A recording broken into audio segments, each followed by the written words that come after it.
네, 시장의 변동성이 커지면 인플레이션 관련 주식인 비료와 곡물주들이 오르죠. 오늘도 그런 흐름 나타나고 있습니다.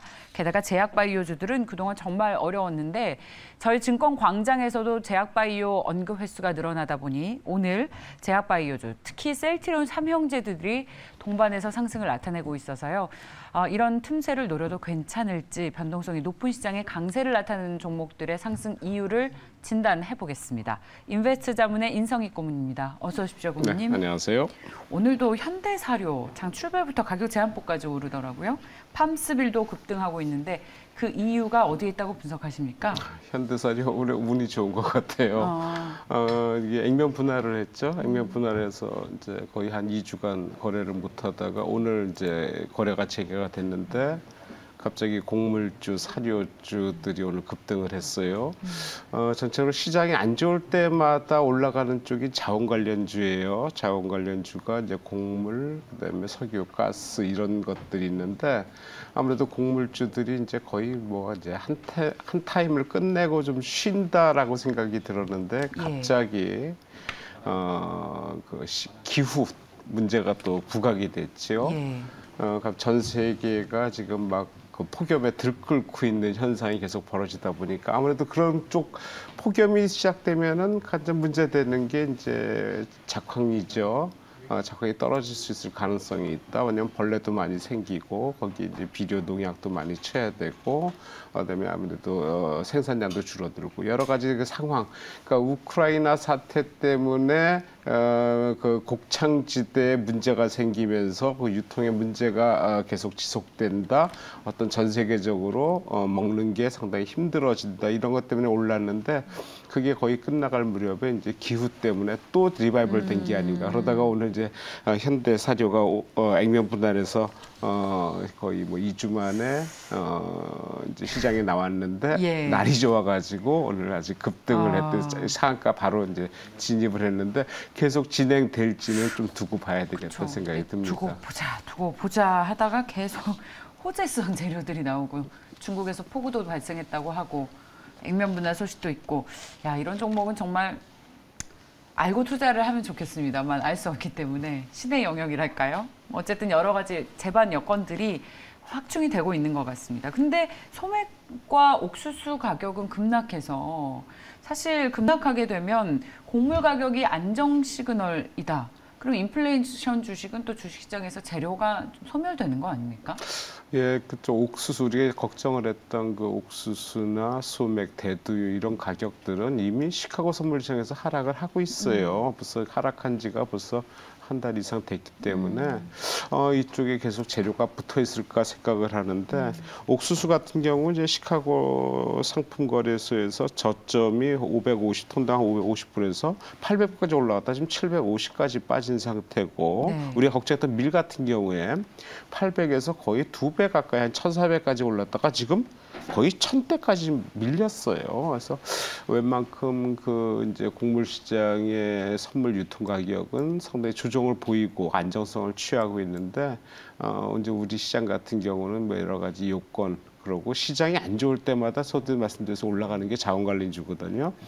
그런 쪽에 시세를 주고 있는 게 아닌가 생각이 돼가지고 글쎄요 길게 갈 것 같지는 않다는 생각은 먼저 하고 있어요. 하지만은 어차피 지금 우리 시장이 미국하고는 뭐 솔직히 디커플링이라는데 디커플링이라는 수는 없고요. 우리가 선도하는 것 같다는 생각은 들어요. 선도요? 미국 같은 경우 어제 시장이 많이 올랐잖아요. 그 전날은 이제 페어렌스 데이를 하루 쉬었기 때문에 우리가 이제 어떤 그 시장을 바라볼 수 있는 기준이 없었고.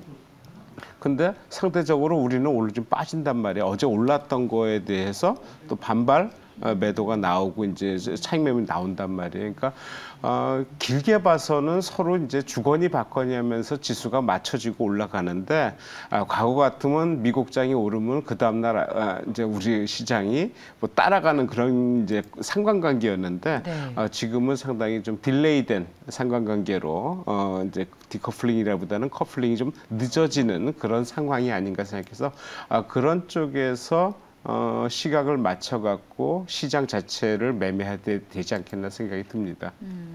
인플레이션이 계속 우리 시장에 반영이 될까요? 지금 곡물과 사료 관련 주식도 오르는 것도 인플레이션 주식이다. 가장 변동성이 높은 시장에서 가장 확실한 대안이다.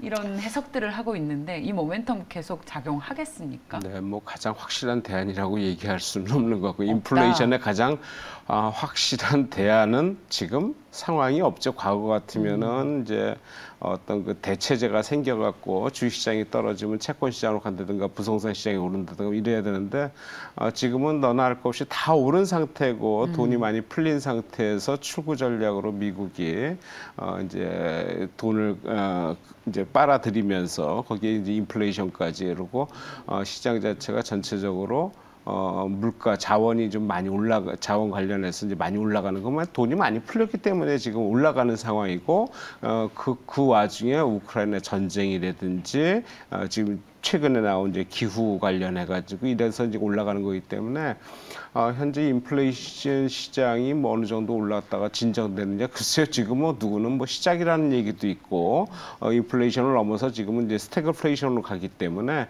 그거에 대한 위험도를 상당히 많이 지금 예측하고 있어요. 그래서 미국이 지금 빅 스텝, 자이언트 스텝을 계속 밟을 수 있느냐가 문제긴 한데 어차피 한번 밟은 자이언트 스텝이 계속적으로 갈 수 있겠냐 이게 무슨 세계적인 전쟁이 일어나서 문제가 되는 것도 아니고 서로 이제 뭐 살겠다고 주거니 받거니 하면서 자원을 많이 풀고 여러 가지 상황들이 이렇게 만들어 놓은 상태에서 어떤 그 극심한 위기도 아닌데 죽고 사는 위기도 아닌데 이렇게까지 갈 수 있겠냐라는 쪽에서는 어느 정도 시간이 지나면 좀 진정될 수도 있겠다 생각이 듭니다.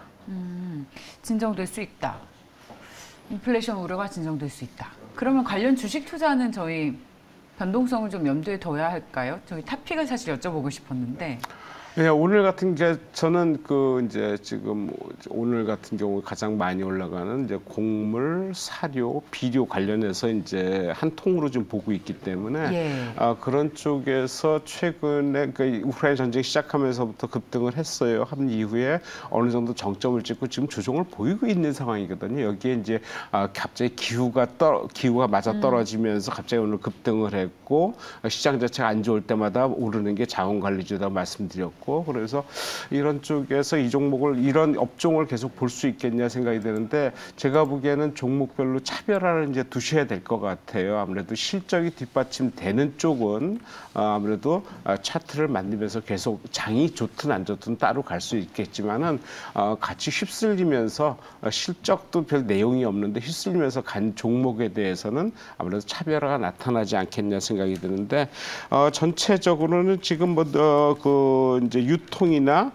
농업 화학비료 관련주들은 실적이 괜찮게 나오고 있어요. 뭐 경농조비, 대유나 이런 쪽 유통사들은 실적이 좋게 나오는데 상대적으로 사료나 제분 관련해서는 아직까지는 실적이 뚜렷하게 나오진 않고 있어요. 그래서 그런 쪽에서는 실적의 향후 2분기 실적이 나오는 걸 보면서 투자를 해야 되겠다 생각이 들고 제가 좀 관심 있게 보는 종목은 이제 누보라는 종목을 하나 좀 관심 있게 좀 보고 있어요. 이 회사가 우크라이나 전쟁 이후에 상당히 많이 올랐다가 급격하게 조정을 받았는데 최근에 그 세계 최초로 그 발포 확산성 비료라는 걸 개발을 했어요. 내용은 솔직히 저도 잘 모르겠어요. 하지만은 그 비료에 어떤 코팅 기술을 입혔다는 거예요. 그래서 그러면서 그 코팅의 효과가 상당히 있다라는 쪽에서 이런 기술을 갖고 있는 회사가 전 세계적으로 한 3개사밖에 되지 않는다 그래요. 그래서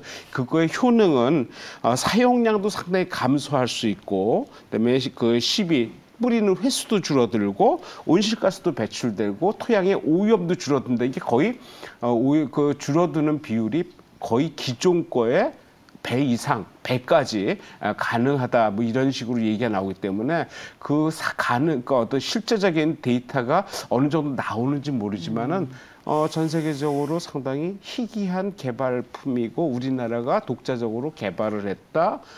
그런 쪽에서 상당히 가능성이 있지 않나 생각이 돼요. 그래서 그런 쪽에서 이 회사가 기존까지는 실적이 그렇게 좋지는 않아요. 왜냐하면 작년 영업이익이 3억밖에 안 됐거든요. 그 전에 18억인데 3억으로 축소가 됐고 올해 1분기엔 또 13억 적자가 나왔어요. 이게 실적 부분 봐서는 다른 사료나 비료 관련 회사 마치 작은 회사 경우에 실적이 안 나오는 경우가 거의 비슷하거든요. 근데 이런 기술을 개발을 해갖고 이런 쪽에 엄청난 어떤 그 수요가 생긴다면은 글쎄요, 실적 예상 외로 빨라질 수도 있겠다. 그런 쪽에서 지금 네. 어제 오늘 급등하는 게 아닌가 생각이 들어요. 그래서 어제 거래량이 거의 3천만 주인데 이 회사가 유통주수가 3,100만 주거든요. 예. 대주 지분율이 거의 70%예요. 예. 그렇다면은 한번 가능성을 보자라고 생각이 듭니다.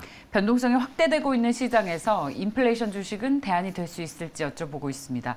그런 와중에 시장이 연 저점을 또 깨졌습니다. 코스피가 2,372선, 현재 36포인트, 1.5% 하락세. 코스닥은 770도 깨졌죠. 16포인트, 2% 넘게 하락하고 있는 762선 기록하고 있습니다. 일단은 달러에 대한 원화의 환율이 1,295원 이상 돌파했습니다. 장중에 1,295원을 돌파하면서 외국인 투자자들이 특히 선물 시장에서 매도가 거세지고 있습니다. 자, 6천 계약이 넘는 매도 5위를 이어나가고 있는 가운데 지금 미국의 나스닥과 S&P 500 선물 지수도 장중 저점을 계속해서 낮추고 있고요. 니케이 225와 그리고 중국 상해 종합 지수도 계속해서 하락폭을 조금 더 키우면서 시장의 비우호적인 환경이 조성이 되고 있습니다. 우리 시장 연 저점을 또다시 깨고 내려왔다는 소식 함께 전해드리면서 그런데도 불구하고 오늘 제약바이오주들이 상대적인 강세를 이어나가고 있습니다. 저희 이번 주 초에 셀트리온 그룹주들 이제 좀 볼 때가 되지 않았느냐. 홍성학 대표께서 그런 조언을 했던 바 있는데 오늘 셀트리온 그룹주들 삼형제 동반해서 상승세를 이어나가고 있습니다. 셀트리온 플러스 2.9, 셀트리온 제약과 셀트리온 헬스케어까지도 1%의 상승을 나타내고 있는데 자, 이 제약바이오주들의 반등 이유가 좀 궁금합니다. 셀트리온 주가 상승 이유.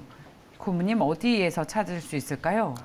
예, 뭐 셀트리온을 꼭 집어서 상승 이유를 말하라면 내용은 없어요. 왜냐하면 예. 셀트리온은 뭐 공매도의 표적이기 때문에 예. 그런 쪽에서 바라본다면 공매도가 최근에 많이 잦아드는 건 맞아요. 그래서 상당히 양도 줄어들고 이제 거의 뭐 공매도가 더 이상은 안 나온다는 거는 이 회사가 좋고 나쁘를 떠나서 이제 너무 많이 빠졌다는 거죠. 근데 셀트리온만 빠진 건 아니고 제약바이오주의 하락률은 상대적으로 엄청난 게 지금 나오고 있거든요. 그렇다면은 우리가 대표적으로 보는 삼성바이오로직스나 SK바이오 이런 쪽 보면은 이 회사의 실적 대비해서 현재까지 이 가격까지 빠질 수 있을까라고 생각을 많이 하는데 실제적으로 오르지 못하거든요. 왜냐하면 장 자체가 어떻게 지금 진행될지 스태그플레이션을 어떻게 갈지 미국의 자이언트 스텝이 어떻게 밟을지 모르기 때문에 시장 전체적으로 무너질 거라는 어떤 두려움 때문에 제약바이오도 거기서 벗어나지 못하는 상황이거든요. 근데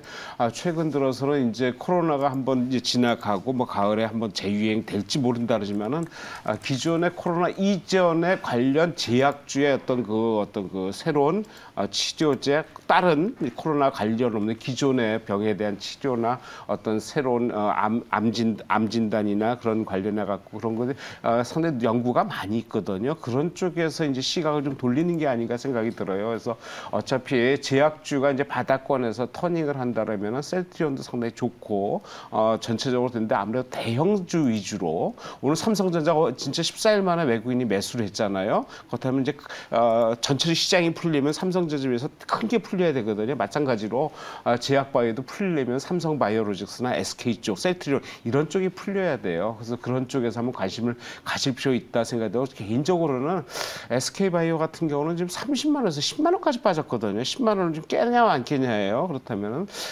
거기 선에서는 일단은 매수 쪽으로 한번 일단 분할 매수 쪽 측면으로 들어간다면 현재 가격대에는 가장 적정한 시점 바닥권에 거의 오지 않았나 그런 쪽으로 바라보고 싶습니다. 자, 제약바이오주 특히 셀트리온 그룹주들까지 살펴봤습니다. 자, 오늘은 인베스트 자문의 인성희 고문과 함께했습니다. 고맙습니다. 네, 감사합니다.